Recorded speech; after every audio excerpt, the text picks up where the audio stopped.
الحسابات وعشان تراقبه وتبقى معاه على طول.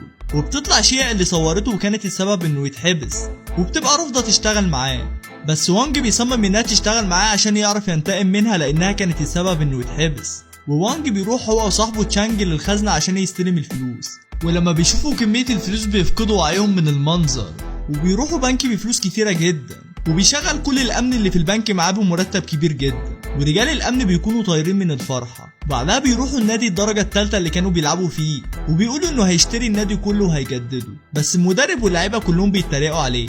بيقوم جايب لودر ومغرق الملعب فلوس، وبياخد الفريق كله في عربياته وبيمشي. بيكون هو راكب مع شيا وبيبين لها اعجابه بيها، بس بتقوله ان هي بتحب واحد شغال مدرس. وبيدخل فندق بالفريق كله وبيقول للمدير انه عايز ياخد الفندق كله لشهر كامل، بس مدير الفندق بيقوله انه عشان ياخد الفندق كله يبقى هيدفع 100,000 يوان في اليوم الواحد، بس حتى لو دفع المبلغ ده مش